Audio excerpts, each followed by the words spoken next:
नमस्ते हमारे प्यारे भाई। देखिए एसएससी बहुत ढीठ है। एसएससी 100 गलतियां करता है नोटिफिकेशन देने में। वो तो अपनी गलती एक नोटिस देके सुधार देता है, लेकिन अगर बच्चे से फॉर्म भरने में कोई गलती हो जाती है तो एसएससी भड़क जाता है। अब एसएससी ने आज 25 जून को एक नोटिस डाला है। सीजल का नोटिफिकेशन आ चुका है ऑलरेडी। 9 जून 2025 का सीजल का नोटिफिकेशन आ चुका है। फॉर्म भरे जा रहे हैं। 4 जुलाई तक फॉर्म भर सकते हो। बहुत सारे बच्चों ने फॉर्म भर दिए हैं, लेकिन अब बीच में से फॉर्म भरने की प्रक्रिया के बीच में ही एसएससी ने एक नोटिस डाल के जो है ये कहा नहीं नहीं नहीं, ये कुछ 4-5 चेंज है, हम इनको कर रहे हैं। जबकि सुप्रीम कोर्ट ने साफ साफ कहा है कि फॉर्म निकलने से लेकर भर्ती प्रक्रिया एंड होने तक आप बीच में कोई चेंज नहीं कर सकते। पर इनकी ब्लंडर ही है तो बीच में इनको चेंज करना पड़ेगा। मैं आपको सारी डिटेल्स बताऊंगा। हर एसएससी की सीजल का पेपर देने वाले बच्चों के लिए जो फॉर्म भर रहा है, जो एग्जाम देगा, उसके लिए बहुत इंपॉर्टेंट वीडियो है और बहुत इंपॉर्टेंट नोटिस है जो मैं अपने टेलीग्राम चैनल पर डलवा दूंगा। टेलीग्राम चैनल का लिंक है डिस्क्रिप्शन में मेरे भाई, ठीक है जी। और इस वीडियो में मैं यह भी बताऊंगा कि आरटीआई रिप्लाई के थ्रू हर डिपार्टमेंट में कितनी कितनी वैकेंसी पता चल चुकी है कंफर्म। यह नोटिस आया था मेरे प्यारे भाई एसएससी की वेबसाइट पर।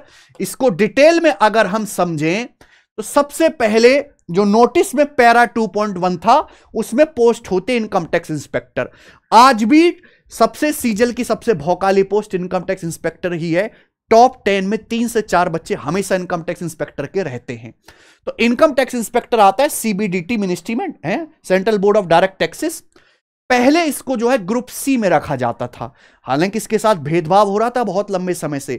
जैसे कि आपका जीएसटी इंस्पेक्टर हो गया, प्रिवेंटिव, सब ग्रुप बी में आते हैं। इनकम टैक्स इंस्पेक्टर को ग्रुप सी में रखा जाता था। डिपार्टमेंट में बहुत पहले से इसको ग्रुप बी जो है कह दिया था, लेकिन नोटिफिकेशन में इसको ग्रुप सी ही बोला गया। अब इसको करेक्ट कर दिया गया है मेरे भाई। करेक्ट क्लासिफिकेशन नोटिस में, नोटिफिकेशन में ग्रुप बी कहा जाएगा। तो ये इंपॉर्टेंट चेंज है। अब इनकम टैक्स इंस्पेक्टर की पोस्ट ऑफिशियली अपग्रेड हो चुकी है ग्रुप बी में, ठीक है भाई। तो ग्रुप बी में अपडेट होगी तो एक स्टेटस जो है आपका बढ़ जाएगा कि हम ग्रुप बी जो है इंस्पेक्टर हैं इनकम टैक्स डिपार्टमेंट में। ग्रेड पे वही है, 46 grade pay, 4600 grade pay. Salary में कोई बहुत ज्यादा चेंज नहीं है, सैलरी वही है मेरे भाई। लेकिन अब आप ग्रुप सी से ग्रुप बी में आ गए हो। हाँ, कुछ जो है स्पेशल एज क्राइटेरिया वाले बच्चे होते हैं, जैसे ग्रुप बी की जो एज लिमिट है वो कम है, ग्रुप सी की ज्यादा होती है, तो अब वो इनकम टैक्स इंस्पेक्टर की पोस्ट के लिए एलिजिबल नहीं रह पाएंगे। कुछ ऐसे हैं मेरे प्यारे भाई, ठीक है ना, सभी बच्चों के लिए नहीं। हाँ, ग्रुप सी में ना एज में जो रिलैक्सेशन मिल जाती थी, वहां पे 40 साल तक भी कर पाते थे। अब यहां पे मेरे दोस्तों उन बच्चों को रिलैक्सेशन नहीं मिलेगी। ये क्या है? हाँ, ग्रुप सी में मेरे दोस्तों ये था कि सेंट्रल गवर्नमेंट के जो सिविलियन एम्प्लॉय हैं, जो 3 साल या उससे 3 साल से ज्यादा उन्होंने काम किया है, तो 40 साल की एज तक ग्रुप सी की पोस्ट के लिए एलिजिबल, ठीक है। अब ये ग्रुप सी वाले जो है ग्रुप बी में आ जाएंगे तो इनको ये एज रिलैक्सेशन नहीं मिलेगा। आ जाओ, दूसरा इन्होंने चेंज किया है कि भाई इसमें जो पेपर होता है आपका स्टैटिस्टिकल ऑफिसर वाला, है ना, उसमें है, हाँ, स्टैटिस्टिकल इन्वेस्टिगेटर जूनियर ग्रेड 2 होता है वो, है ना। तो उसमें ये कंपलसरी है कि जो भी आपने ग्रेजुएशन की है, तो ग्रेजुएशन किसी भी सब्जेक्ट में की क्यों ना क्यों, आपका एक सब्जेक्ट स्टैटिक्स का हर सेमेस्टर में हर साल होना चाहिए। यह कंपलसरी था, तभी आप उस पोस्ट के लिए एलिजिबल थे।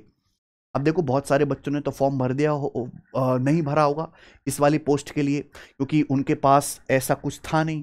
लेकिन अब कह रहे हैं कि भाई साहब, आपकी बैचलर डिग्री चाहे स्टैटिक्स में हो, चाहे मैथमेटिक्स आपका सब्जेक्ट रहा हो हर सेमेस्टर में, चाहे इकोनॉमिक्स हो, डेमोग्राफी हो, चाहे आपका आर्टिफिशियल इंटेलिजेंस हो, डाटा साइंस हो, कंप्यूटर एप्लीकेशन हो, इंफॉर्मेशन टेक्नोलॉजी हो, ऑपरेशन सर्च हो, कोई भी अगर आपका मेरे भाई बैचलर डिग्री इन सब्जेक्ट में है तो आप एलिजिबल हैं स्टैटिस्टिकल इन्वेस्टिगेटर की पोस्ट के लिए। यानी कि स्टैटिक्स के साथ साथ अब इतने सारी ब्रांचेस को भी ये ले आए। अब नुकसान क्या होगा कि भाई जिस बच्चे ने, मान लीजिए जिस बच्चे ने इकोनॉमिक्स में किया है, वो तो इसको नहीं भरा होगा, पोस्ट प्रेफरेंस में अलग से डालना होता है कि हमारे पास डिग्री, हम ये वाला पेपर भी देंगे।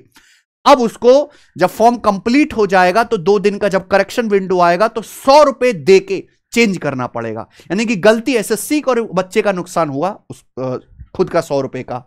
तो किसी भी रिकॉग्नाइज यूनिवर्सिटी से अगर आपके पास बैचलर डिग्री में से किसी भी सब्जेक्ट में है, तो अब आप junior statistical investigator grade second की पोस्ट के लिए एलिजिबल है। वो कंडीशन हटा दिया कि 6 सेमेस्टर में आपके पास स्टैटिक सब्जेक्ट होना ही चाहिए।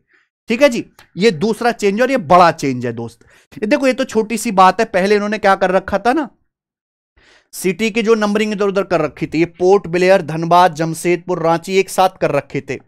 एक्चुअली जैसे धनबाद, जमशेदपुर, रांची ये सब झारखंड के सिटी है ना, वहां पोर्ट ब्लेयर जो है अलग है, तो ये सब एक ग्रुप में कर रखे थे। अब इनको बाइफरकेट अलग अलग कर दिया है। ठीक है ना, इस तरीके से धनबाद, जमशेदपुर, रांची, बालासोर, ये कोई बहुत ज्यादा बड़ी बात नहीं है। सम सिटी को रीऑर्डर्ड किया गया है और अपडेट किया गया है।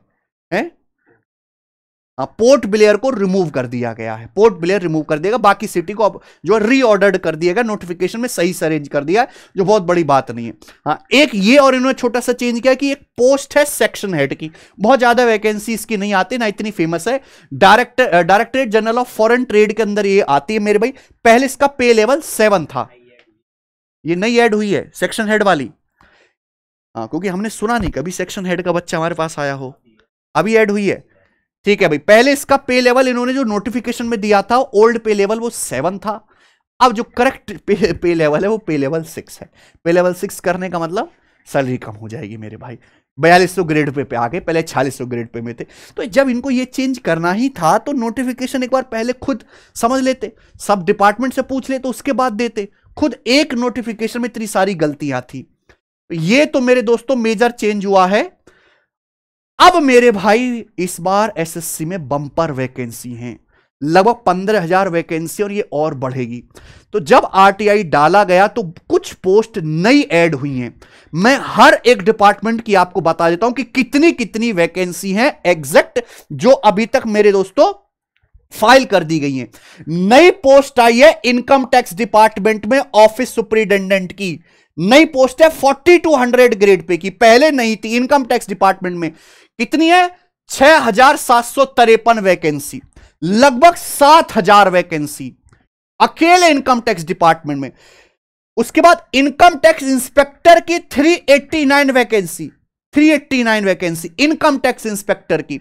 देखो, टैक्स असिस्टेंट जो होता है, tax assistant income tax department में और आपका एक्साइज कस्टम डिपार्टमेंट में अलग अलग है। तो टैक्स असिस्टेंट 2 हो गए, तो इनकम टैक्स डिपार्टमेंट में टैक्स असिस्टेंट 1249 वैकेंसी, यानी कि केवल इनकम टैक्स डिपार्टमेंट की वैकेंसी को अगर जोड़ लिया जाए तो कितना हो गया?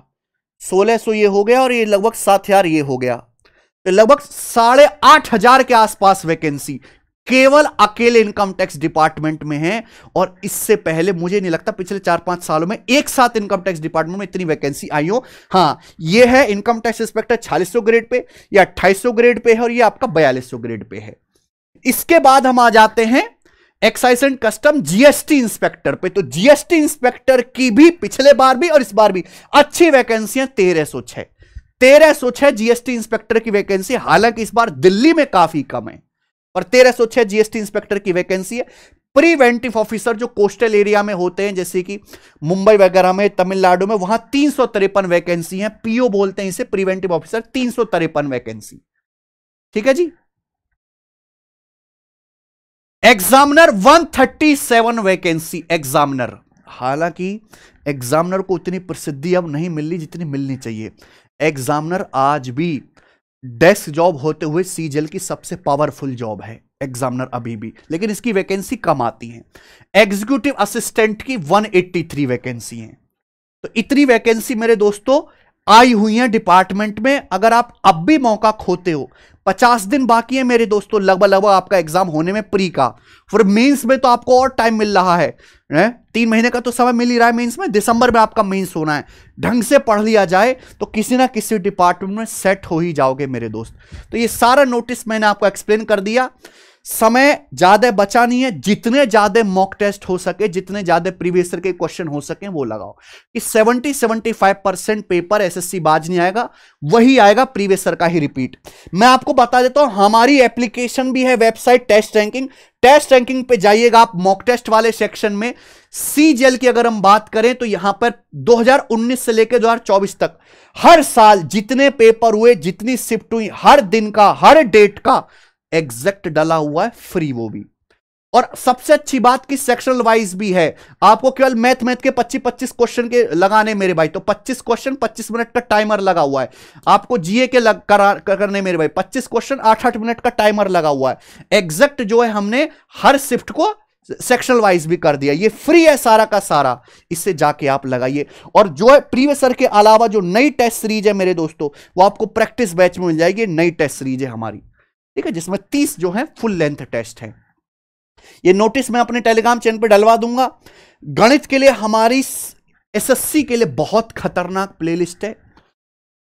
पूरे गणित के सिलेबस का रिवीजन कराया मैंने 600 सवालों में, क्योंकि हर चैप्टर के प्रीवियस ईयर के ही बेस्ट 25-25 क्वेश्चन छांट के कराएं।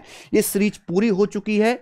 अर्थमेटिक इसमें हो गया, एडवांस इसमें हो गया, एक आध चैप्टर इसमें बाकी है। एसएससी मैथ्स पीवाईक्यू सीरीज है गण प्रताप, हमारे इसी यूट्यूब चैनल पे डेली देखो मेरे भाई। बहुत सारे बच्चे तो सारी वीडियो देख चुके हैं जो सीरियस हैं मेरे दोस्त, और अगर आपने नहीं देखे तो एक एक वीडियो डेली देखने का टारगेट बना लीजिए। एग्जाम में जाने से पहले ये सीरीज की हर एक वीडियो कंप्लीट कर लो, ठीक है मेरे भाई। तो सोच समझ के फॉर्म भरिएगा, कुछ करेक्शन करना आपको मौका मिलेगा, परेशान मत होइए। 100 रुपये आपको देने पड़ेंगे। और एसएससी से रिक्वेस्ट है इस तरह की गलती ना करो। आपने सीएचएसएल के नोटिफिकेशन में गलती करी, सीजीएल में भी गलती करी, सिलेक्शन पोस्ट वाले में भी गलती करी है, सीपीओ का नोटिफिकेशन ही आपने डिले कर दिया, उसका कारण भी नहीं बताया कि क्यों डिले किया है, सीपीओ का रिजल्ट अब तक नहीं आया है। तो बहुत सारी समस्याएं हैं। हालांकि आप सुधार करने की कोशिश कर रहे हो, पर काफी नहीं है, और सुधार की जरूरत है एसएससी को। धन्यवाद मेरे प्यारे भाई। अगर आपको वीडियो पसंद आई है तो इसको लाइक करेंगे। बाय।